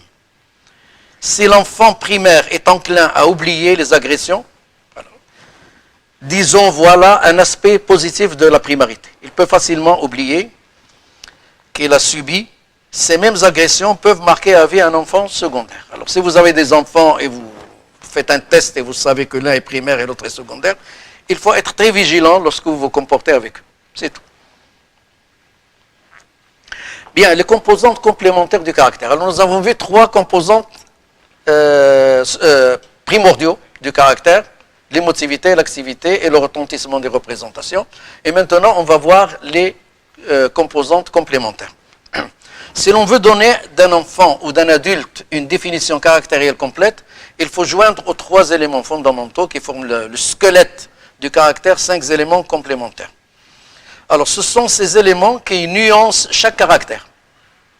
Vous avez déjà le caractère et ce sont l'ajout de ces et l'intervention de ces éléments qui vont nuancer le caractère et font la distinction entre les personnes appartenant au même type de caractère. Vous allez trouver des primaires, par exemple, des secondaires ou bien des actifs ou inactifs, mais les 3 composantes fondamentaux, ils se combinent, ils réagissent l'un sur l'autre. Si vous ajoutez les 5 complémentaires, et vous allez remarquer que c'est la réaction de ces 8 ces 8 composantes du caractère qui relativisent chaque caractère et qui le distinguent de l'autre. Bon, alors premier élément complémentaire, largeur ou étroitesse du champ de conscience. Alors ici, on peut l'assimiler à l'objectif d'un appareil photo. Cette aptitude joue le même rôle que celui de l'objectif d'un appareil photo. La personne large, c'est-à-dire vous prenez l'objectif et vous l'élargissez très grand. C'est un sujet à l'habitude de voir les choses, les événements, les êtres dans une vaste perspective, de les rapporter rapidement les uns aux autres, de les comparer, de les situer dans des ensembles, sans se focaliser spécialement sur un aspect particulier. Comme cette image, c'est-à-dire il ne voit pas un arbre, mais il voit tout un panorama. Ce caractère, c'est un large. D'une manière très simple, un large, il voit toujours les choses, les événements dans un long panorama, dans un grand panorama. Une personne étroite, il va voir les choses d'une manière très précise, mais très restreinte. C'est-à-dire, il ne va pas voir la forêt, mais il va voir un arbre, ou bien un oiseau qui est sur l'arbre. C'est ça la différence. C'est bien, c'est mauvais, ça n'a rien à voir avec ni bien ni mauvais. C'est un trait de caractère et on va voir ses effets sur l'apprentissage, sur la science, etc. L'application dans le domaine scolaire. Un élève large manifeste à l'école des intérêts nombreux et diversifiés. Vous allez le trouver qui est en train de s'intéresser à beaucoup de matières. Il ne va pas avoir des matières vraiment privilégiées. Et des possibilités d'attention simultanée à la leçon du maître, au bavardage de son voisin, au jeu prévu pour la récréation prochaine, ou souvenir d'un jeu récent. Tout cela se passe en même temps dans sa tête. Il fait attention au maître qui explique la leçon. Il prête aussi son oreille au bavardage de son voisin et il pense aussi au jeu qu'il va faire plus tard pendant la récréation et même se rappeler des choses. Alors ça, dans le domaine scolaire, c'est quelqu'un qui va s'intéresser par exemple à la philosophie, qui demande beaucoup de spécialités, qui demande beaucoup de connaissances, etc. Alors que la personne qui est étroite, il va s'intéresser à autre chose. Alors, toujours avec le large, il accordera l'attention principale à la leçon du maître, tout en restant attentif au reste, tout ce qui se passe dans la classe et aux autres. Lorsqu'il fait ses devoirs à la maison, l'enfant large, il accepte aisément une certaine agitation autour de lui, peut surveiller du coin de l'œil un frère plus jeune, écouter la musique et chantonner avec elle et penser à ce qu'il fera tout à l'heure. Un enfant large, il peut travailler à la maison même s'il y a du bruit. Et si sa maman le charge de surveiller son frère, il peut le faire facilement pendant qu'il travaille. Et il peut travailler en écoutant la musique. Bon, L'enfant large se caractérise aussi par un désordre, mais un désordre plus ou moins accentué. Une curiosité générale est toujours disponible. Il est curieux et il a toujours envie de connaître certaines choses. À l'école, il n'a pas de matière privilégiée. Il travaille toutes les matières et s'il est peu actif, il va bâcler toutes un peu plus. Il va travailler les matières, généralement parce qu'il est large, mais il ne va pas les faire correctement comme quelqu'un qui est actif. Dans la vie courante, le large s'arrête devant les incidents de la rue, aussi simple qu'il soit. Ramasse un papier qui traîne à terre, lit ou feuillette tout. Un enfant large va facilement s'arrêter pour voir ce qui se passe lorsqu'il y a quelque chose, un rassemblement dans la rue, etc. Il va ramasser un papier pour le lire, etc. Maintenant, le sujet est étroit. L'objectif est fermé, très fermé. Alors, l'enfant à champ de conscience étroit ne relève dans les choses, l'événement et l'être que leur aspect singulier et frappant. Il ne va pas voir la forêt, mais il va voir un arbre et la couleur de cet arbre. Ce caractère reçoit des impressions beaucoup moins nombreuses, pas comme le large, il reçoit beaucoup d'impressions, mais beaucoup plus nettes, précises et frappantes, comme l'objectif de l'appareil photo. Vous focalisez sur quelque chose de très précis. Sur le plan scolaire, cet enfant exige ou recherche le silence et la solitude pour faire ses devoirs. À la maison, s'il veut travailler, son entourage doit être calme. Il ne peut pas travailler dans le bruit. Comment? Non, pas parce qu'il est distrait, parce que le bruit va le distraire. Il ne va pas le laisser en train de travailler. C'est tout. Il ne peut pas accepter de travailler dans le bruit. C'est tout. Et il faut respecter ce trait de caractère. Il s'irrite du bruit environnant, des dérangements qu'il subit, c'est-à-dire si quelqu'un travaille, si son petit frère ou quelqu'un se met à le solliciter à chaque minute, il ne va pas être content, il va être très dérangé du camarade qui le sollicite et de toute autre perturbation. Alors, vous avez un fils ou une fille qui est étroit, il faut lui permettre ou bien lui donner la possibilité de travailler dans le calme et de ne pas le déranger à chaque instant. Ce n'est pas le cas pour le large. Le large, il peut facilement accepter cela. Application dans le domaine scolaire. Chez l'enfant étroit, c'est l'ordre, la méthode et une curiosité axée restreinte qui prime. À l'école, il privilégie certaines matières parce qu'il est étroit, la précision, donc les mathématiques et la géographie, par exemple, lui conviennent pour leur précision. Alors, généralement, les grands mathématiciens, etc., ils sont étroits. Pas toujours, généralement.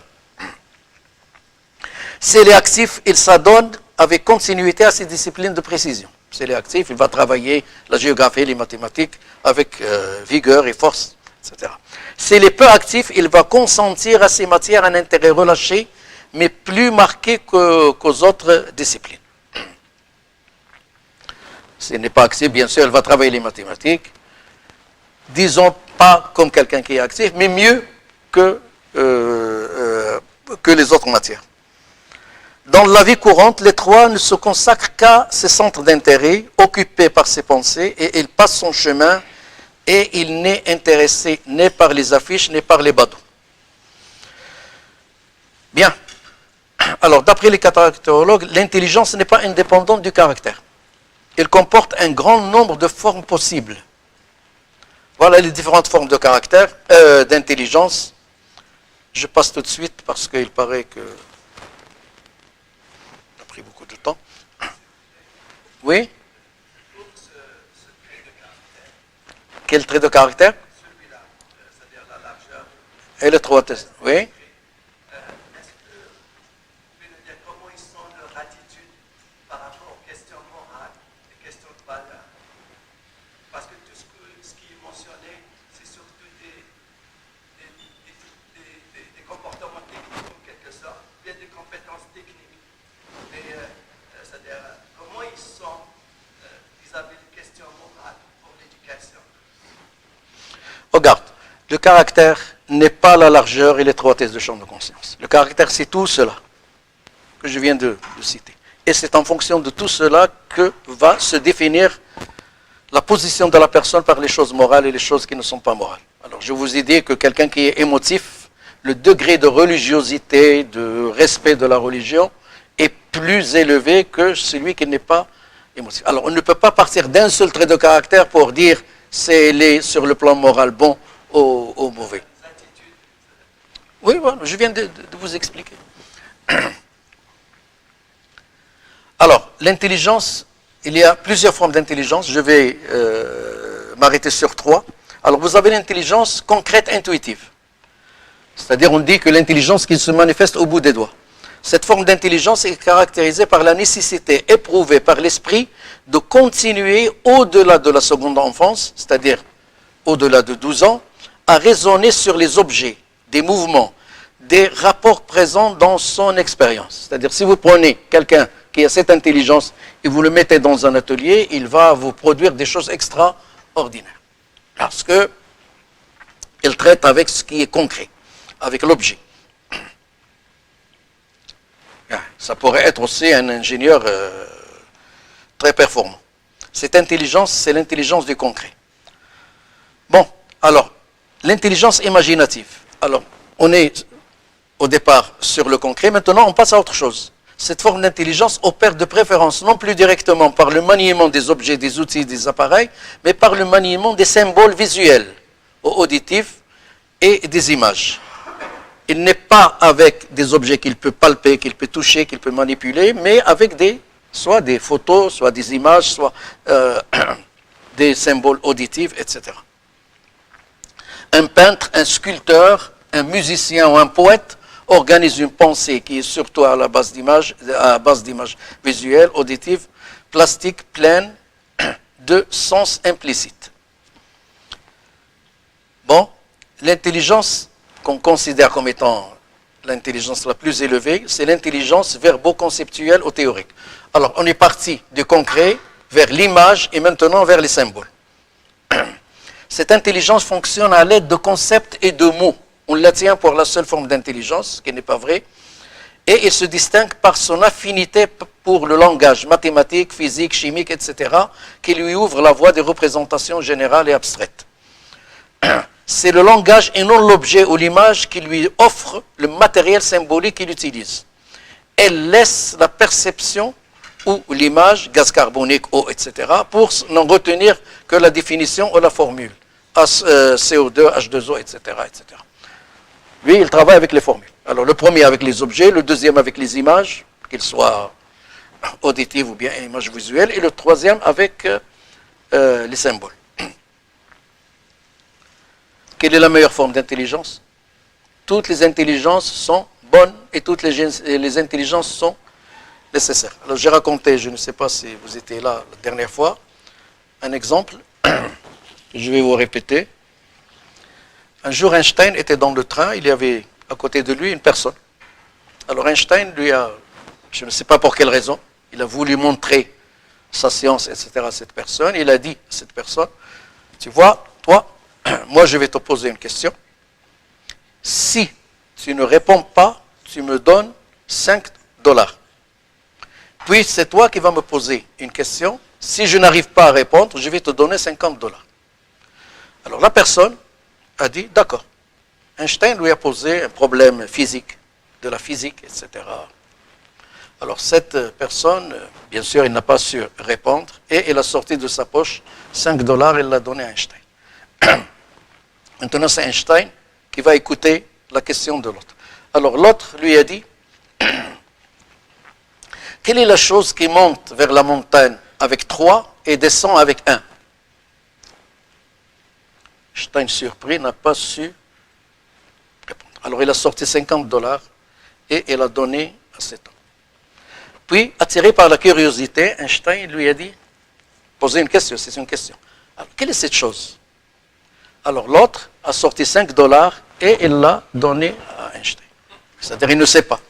Alors vous avez ici deux formes d'intelligence, l'intelligence de la physique et l'intelligence sociale. Il a gagné combien? Non, pas 45, $40.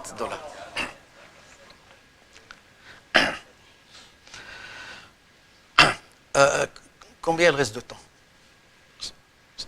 Ou est-ce que vous avez un problème de temps ou je continue jusqu'à la fin? Parce qu'il ne reste pas beaucoup de... Hein? D'accord. Alors, deuxième, très complémentaire, c'est la domination ou la conciliation. Le sujet dominateur, qu'il soit homme ou femme, a tendance à s'obstiner, à attaquer, à lutter pour imposer ses désirs aux autres. Quelqu'un de dominateur, et ça apparaît dès l'enfance. Et c'est un trait de caractère. La tendance dominatrice est très sensible dès l'enfance. L'enfant se montre alors entêté dans ses opinions et refuse de comprendre. Il est violent et exigeant.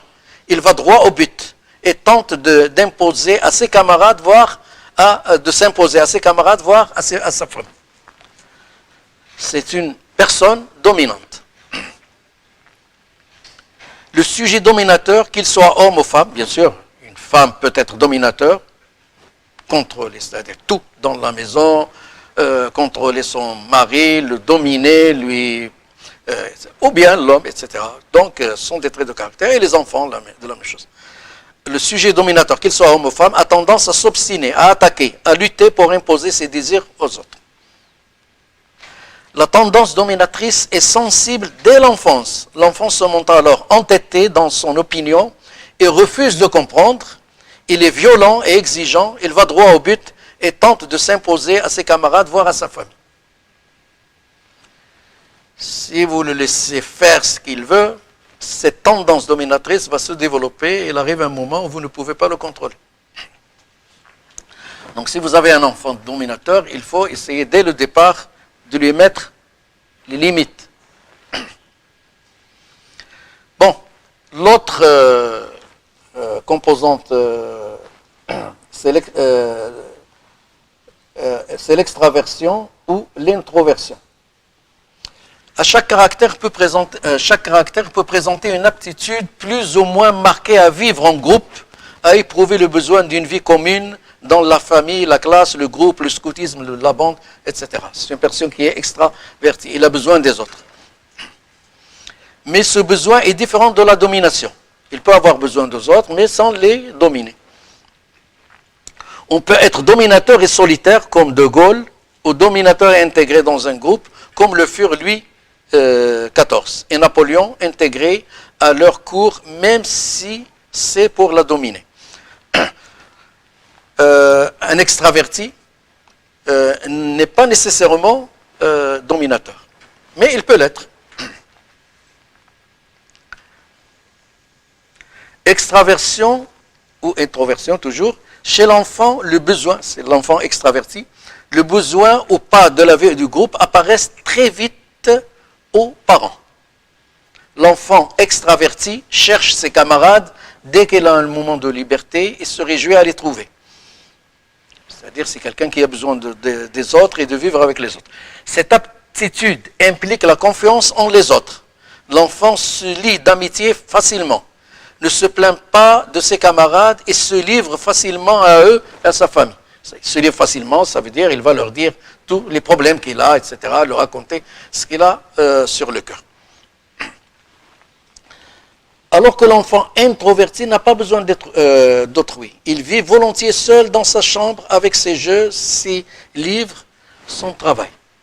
Alors ne pensez pas que c'est une maladie. Un enfant qui est introverti, il n'a pas besoin des autres, il peut facilement accepter la solitude, et il joue seul avec ses livres, avec ses jouets, etc., son travail.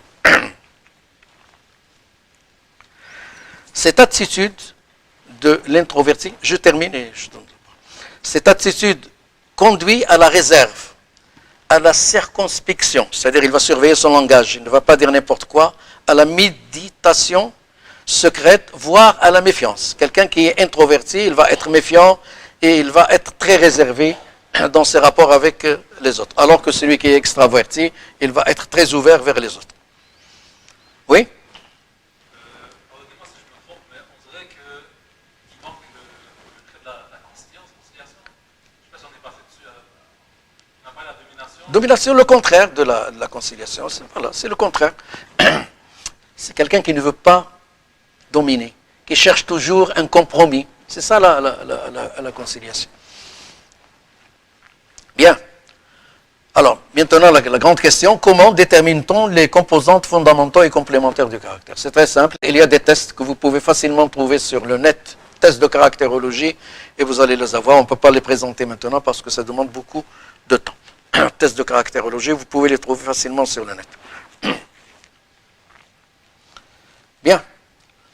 En combinant, selon la formule 2 à la puissance 3, les trois composants essentiels qui sont l'émotivité, l'activité et le retentissement, on obtient 8 types de caractères. Chacun, bon, alors, les 8 types de caractères maintenant.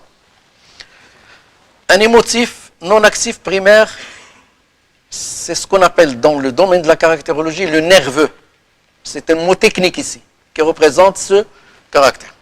C'est l'un des caractères les plus difficiles, mais pas les caractères impossibles, c'est-à-dire qu'il n'a pas de...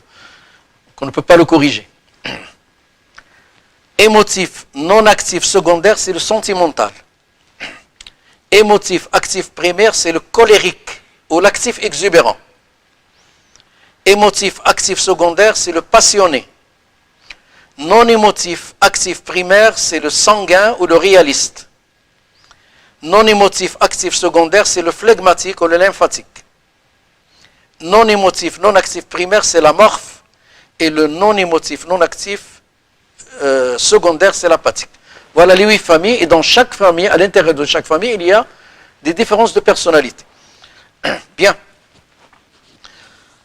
Un petit coup d'œil sur la morphopsychologie, c'est-à-dire vous regardez les 8 visages qui sont là, à chaque caractère correspond un visage. Les gens qui sont spécialisés dans la morphologie, il leur suffit de voir le visage de la personne pour déterminer plus ou moins son caractère. Il y a aussi la graphologie. Les gens n'ont pas la même écriture et à chaque écriture correspond un caractère. C'est pour ça que pour les gens qui écrivent une lettre de motivation pour solliciter un travail, etc., on leur demande que la lettre soit manuscrite. C'est-à-dire qu'il ne faut pas l'écrire sur l'ordinateur, etc. Tout simplement parce qu'il y a des spécialistes qui vont voir votre écriture et ils peuvent déterminer plus ou moins votre caractère. Alors, il ne faut pas tomber dans l'erreur. Vous dites, moi j'ai une mauvaise écriture, vous donnez à quelqu'un, à votre ami, d'écrire à votre place la lettre de motivation. Il est très possible que votre écriture, qui vous dites qui est Moselle, soit très positive pour le métier que vous demandez, et la belle écriture de celui auquel vous avez demandé d'écrire à votre place soit pas acceptable, soit mauvaise. Bien, maintenant je vais vous donner rapidement un résumé du portrait des 8 caractères. Alors, regardez ici le nerveux. Vous avez Charles Baudelaire d'un côté et vous avez Mozart. Alors, si vous regardez un petit peu leur visage, vous allez trouver qu'il y a une grande ressemblance entre le nez et les yeux, etc. Bien. Alors, ces gens qui sont des nerveux, ils sont d'humeur variable et aiment étonner et attirer sur eux l'action des autres. Ils sont indifférents à l'objectivité et ont besoin d'embellir la réalité, ce qui va du mensonge à la fiction poétique. Ils ont un goût prononcé pour l'inhabituel, le bizarre, voire le tragique, et d'une manière générale, le secret, le négatif. Ils travaillent irrégulièrement parce qu'ils ne sont pas actifs, et seulement à ce qui leur plaît, et ont besoin d'excitants pour s'arracher à l'inactivité et à l'ennui. Inconstants dans leur affection, vite séduits, vite consolés. Vous n'allez pas trouver un nerveux qui va être fidèle, par exemple, à sa femme, à ses amis, etc. Ils sont inconstants dans leurs relations. La valeur dominante chez eux, c'est le divertissement. Pour vivre, ils doivent se divertir, etc., s'amuser. Bien. Mais malgré ça, les nerveux ne sont pas totalement négatifs. Nerveux ayant marqué l'histoire humaine, je vous ai déjà montré, il paraît que le nerveux est l'un des caractères faisant preuve de beaucoup de caractéristiques négatives, mais une éducation perspicace exploitant convenablement les bonnes aptitudes des nerveux peut en faire une personnalité gravant son nom sur l'histoire de l'humanité, comme le montre cette liste que je vais vous montrer, et la liste de Mozart. Ce n'est pas actif sur le plan physique, etc. Il va être actif dans le domaine de l'art. Alors, vous avez ici un groupe de noms de personnes très Je ne sais pas si vous connaissez certains, par exemple Alfred de Musset, qui est un écrivain, etc. Bien, alors je passe tout de suite. Le sentimental, émotif, non actif, secondaire. Alors, ils sont ambitieux, mais restent au stade de l'aspiration. Ils ont beaucoup de projets, ils veulent faire beaucoup de choses, mais ils ne passent pas à l'action. Tout simplement parce que... Pourquoi? Parce qu'ils sont inactifs. C'est pour ça qu'ils ne réalisent pas leur aspiration. Méditatifs et introvertis, ils sont toujours en train de méditer, etc. Introvertis. Souvent mélancoliques et mécontents d'eux-mêmes. Hésitants, réservés, scrupuleux, ils alimentent leur vie intérieure par la rumination du passé. Ils savent mal entrer en relation avec les autres et tombent aisément dans la misanthropie, c'est-à-dire la haine de l'autre. Maladroits, ils se résignent d'avance à ce qu'ils pourraient cependant éviter. Si jamais il va leur arriver quelque chose, ils l'acceptent facilement, mais ils auraient pu l'éviter avec un certain effort. Individualistes, ils ont un vif sentiment de la nature. Valeur dominante, l'intimité. C'est la vie intérieure. Bon, sentimentaux ayant marqué l'histoire de leur apprendre. Alors certains chercheurs classent le prophète Yaqub alayhi salam parmi les sentimentaux. Alors, je ne vais pas vous expliquer, ça va demander beaucoup de temps, mais voici une liste de sentimentaux célèbres cités par René Le Sen dans son livre de traité de caractérologie. Alors, je ne vous ai pas parlé de ce livre. Le livre, la référence essentielle de la caractérologie, c'est Traité de caractérologie de René Le Sen, que vous pouvez facilement télécharger sur le net. Très important si vous voulez vraiment vous approfondir dans le domaine de la caractérologie. Alors, vous avez ici beaucoup de noms. Bon, colérique, émotif, actif primaire. Victor Hugo d'un côté et François Ier de l'autre. Ils sont généreux, cordiaux, pleins de vitalité et d'exubérance, optimistes, généralement de bonne humeur. Ils manquent souvent de goût et de mesure. Leur activité est intense et fiévreuse, mais multiple. Ils sont émotifs et actifs, bien sûr, leur activité va être intense. Ils s'intéressent à la politique, aiment le peuple, croient au progrès, ils sont volontiers révolutionnaires. Comme bien sûr Victor Hugo. Doués d'aptitude oratoire et pleins d'impétuosité, c'est-à-dire ils sont de très grands orateurs. Ils sont des entraîneurs d'hommes. La valeur dominante chez eux, c'est l'action. Bien, l'une des figures emblématiques reflétant clairement la personnalité du colérique ou l'actif exubérant est le prophète Moussa alayhi salam, comme le montre le Saint-Coran dans la sourate Al-A'raf. Si vous lisez sourate Al-A'raf, vous allez remarquer cette réaction très vigoureuse mais primaire de Moussa alayhi salam. Déjà au début de ce verset, فَلَمَّا رَجَعَ مُوسَى إِلَى قَوْمِهِ غَضْبَانٍ. Et le colérique, c'est ça, al-ghadoub. وَأَلْقَى الْأَلْوَاحُ وَأَخَذَ بِرَأْسِ أَخِيهِ يَجُرُّهُ قَالَ رَبِّ. Puis, il s'est repris. Il dit قال رب اغفر لي ولا أخي وأدخلنا في رحمتك وأدخلنا في رحمتك وأنت أرحم الراحمين. ولما سكت عن موسى الغضب. Dieu ne l'a pas plaint pour sa colère. Il l'a accepté, il l'a déjà mentionné dans le Coran. وفي لما سكت عن موسى الغضب أخذ الألواح وفي نسختها هدى ورحمة للذين هم لربهم يرهبون وألقى الألواح إلى آخره. On cite aussi Omar ibn al-As comme étant un actif exubérant. Bon, alors les colériques historiques, Balzac, Beaumarchais, Casanova, etc. Bien, les passionnés, ambitieux, qui réalisent tension extrême de toute la personnalité, activité concentrée sur une fin unique, il se fixe un objectif et il concentre son activité sur cette fin unique. Dominateur naturellement et apte au commandement. Vous avez ici Napoléon, par exemple. Savent maîtriser et utiliser leur violence. Serviables, honorables, aiment la société. Fréquemment bons causeurs. Prennent au sérieux la famille, la patrie et la religion. Généralement, les passionnés sont très religieux. Ont un sens profond de la grandeur et savent réduire leurs besoins organiques. ils vont parfois jusqu'à l'ascétisme. L'ascétisme, en arabe, on appelle ça zud. Valeur dominante, l'œuvre accomplie. C'est-à-dire, il se fixe un objectif et il s'active pour réaliser cet objectif. On cite parmi les passionnés le prophète Youssef alayhi salam. Bien sûr, il a réalisé un très grand objectif. Et voici parmi une liste des passionnés. Alors, vous avez Tolstoï, Nietzsche, etc. Vous avez même les mauvais, Hitler, Mussolini, tout cela étaient des Staline même, étaient des passionnés. Alors, ce qu'on peut avoir ces caractéristiques, ce tempérament, on peut faire soit du bien, soit du mal, parce qu'on a les capacités de le faire.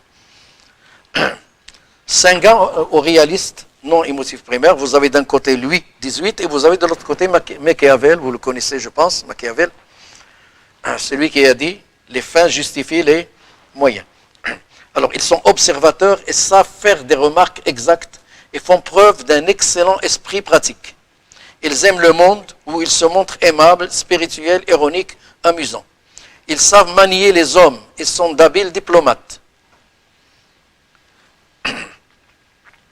Libéraux et tolérants en politique, ils ont peu de respect pour les grands systèmes et attachent plus de près à l'expérience. Ils font preuve d'initiative et témoignent d'une grande souplesse d'esprit. C'est pour ça qu'ils sont de bons diplomates et parce qu'ils sont primaires. C'est pour ça qu'ils font preuve d'une grande souplesse d'esprit. La valeur dominante, c'est le succès social. Bon, alors, les listes des sanguins, etc. Phlegmatique ou lymphatique, non émotif, actif. Non émotif, actif. Et bien sûr, non émotif, actif et secondaire. Alors, d'habitude respectueux.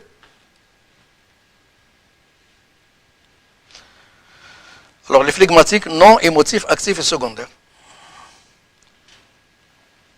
Alors, vous avez d'un côté Franklin et vous avez de l'autre côté Gauss. Gauss, les gens qui font des mathématiques le connaissent très bien parce que c'est un très grand mathématicien.